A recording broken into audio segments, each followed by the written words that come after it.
دلته چې چا کور کې څه پخ کړي هغه راوړي اږدي دا زموږ د مسجد دیوال ته وایي دلته یو کشر هلک ودرېدی د دیوال ته ولاړو موږ روژه مات کاوی د چا دا زین کې را نه دي راغلي چې دې ته ست وکړي چې راسه خو آخر داسې پېښه وسوه چې روژه مات خلاص شو نو خلک د جمع لمانځه ته ولاړېدل دا ماشوم د دیواله سره لاس نیولی و پر سترګو ونیوی په ژړا شو روان شو ژاړي هغه حافظ صاحب وایي ما پسې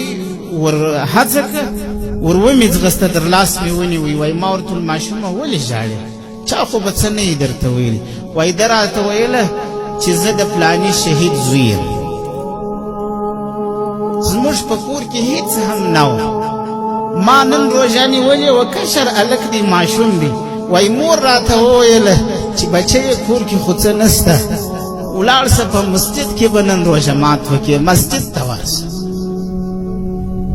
زه دلته رالم چې شرمېدمه دا شهیدانو بچان ډېر شرمېږي ګوري قسم په خدای افغانان ډېر غیرتمن خلک دي چیرې یې سوال عادت نه دی چیرې فکر نه کوي چاته نه وایي د سوال لاس خو دا بېله خبره ده چې د امریکې په بمبار کې د یو عزتمنې پتمنې پېغلې پوړنې په بمبار کې ورک دي خود به چاته وایي چې وروره ستا فوټو راباندې واچوه څه وکړي خود به یو څوک پټو ورلره ورکوي خود به په سر باندې یو څوک پوړنې ورلره اچوي افغانان هغه خلک دي د سوال لاس چاته نه اوږدوي سوال باندې اموخته نه دي دا قهرمانان دي ګورئ د نړۍ هغه حافظ صاحب وایي ما چې در لاس ونیوی دا یې راته ذکر کړه چې زه د فلاني شهید زوی یم زما روژه وه نو ځکه مې دا وغوښته چې مور دلته راواستولم چې روژه مات ستاسو سره وکړم تاسو هېچا راته ست نه وکړه نو زه اوس کور ته روان یم مور ته وایم چې ما ته څه راکړه ما روژه مات نه دی کړی او ستاسو د مسجد والا څه به شکایت هم خپلې مور ته کوم چې په دې مسجد کې هر چا چې څوک نیکه و هغه لمسی مخ ته کښېنولی و چې څوک ورور و هغه ورور بغل ته کښېنولی و چې څوک پلار و هغه زوی بغل ته کښېنولی و خو زما پلار شهید و نو ځکه چا بغل ته نه کښېنولم که زما پلار ژوندی وای شهید سوی نه وای نو هغه به زه خپل بغل ته داسې کښېنولی وای وای ما ورسره وژړل ژاړه ماشومه د خدای په خاطر باندې مور ته که شکایت وکړې دا دومره درنه خبر نه ده ژر مې پیسې پر راوکښې وای ما دا واخه ژاړه مه داسې نه د الله قهر په جوش کې راشي که دې د حشرګاه پر میدان و الله تعالی ته زموږ څه شکایت وکړي بیا به موږ څه کوو ګورئ دا یاد ساتئ داسې خلک دي هغه داسې ماشومان شاته پاته سوه داسې کورنۍ شاته پاته سوې د دې په سر که ما و تا لاس تېر نه کړي ما و تا یې تربیه ونه کړه دا به د اشرګاه پر میدان باندې زما و ستا د لاسه الله ته شکایت کوي د دې یتیمانو سره ښه سلوک وکړئ د دې کونډیانو سره ښه سلوک وکړئ د دې برو مندو سره ښه سلوک وکړئ د الله په خاطر باندې په سر باندې ورته پوړنۍ واچوئ خو شهیدانو ته وایم د شهیدانو کورنۍ ته وایم حضرت عمر فاروق رضی الله عنه عیدګاه ته روان دی وړوکی ماشوم بچی ورسره روان دی کالي یې څیري دي اختر ورځ ده حضرت امیر المؤمنین چې ولي د نور خلکو بچانو ښایسته ښایسته کالي اغوستي دي د ده زوی څیرې کالي اغوستي دي غېږ کې راټینګ کړي وایي بچی زړه خو به نه یي درته لږ چې تا داسې کالي اغوستي دي څیرې دي د نورو خلکو بچانو ښه کالي اغوستي دي هغه ماشوم ډېر ځیرک و د امیر المؤمنین زوی و هغه ورته یې پلاره زړه ولې راته لږېږي دی که نوي کالي لري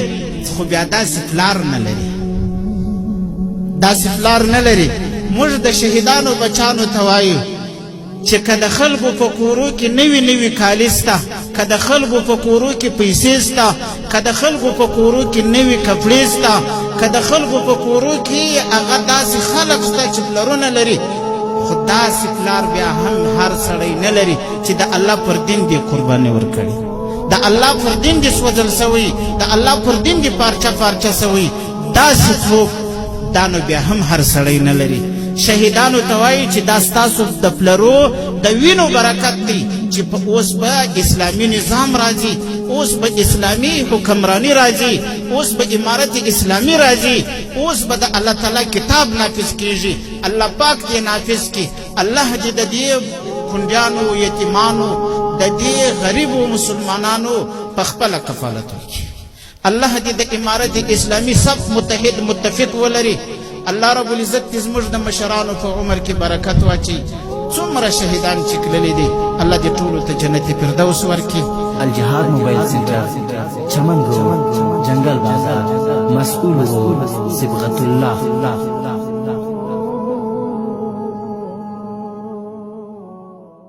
دلته چې چاه کور کې څه پخ کړي هغه راوړي اږدي دا زموږ د مسجد دیوال ته وایي دلته یو کشر هلک ودرېدی د دیوال ته ولاړو موږ روژه مات کاوی د چا دا زین کې نه دي راغلي چې دې ته ست وکړي چې راسه خو آخر داسې پېښه وسوه چې روژه مات خلاص شو نو خلک د جمع لمانځه ته ولاړېدل دا ماشوم د دیواله سره لاس نیولی و پر سترګو ونیوی په ژړا شو روان شو ژاړي هغه حافظ صاحب وایي ما پسې ور هڅه کړه ور ومې ځغسته در لاس مې ونیوی وایي ما ورته ویل ماشومه ولې ژاړې چا خو به څه نه یې درته ویلي وایي ده راته ویله چې زه د فلاني شهید زوی یم زموږ په کور کې هېڅ هم نه و ما نن روژه نیولې وه کشر هلک دی ماشوم دی وایي مور راته وویله چې بچی کور کې خو څه نسته ولاړ سه په مسجد کې به نن روژه مات وکړې مسجد ته ورسه زه دلته رالم شرمېدمه دا شهیدانو بچان ډېر شرمېږي ګوري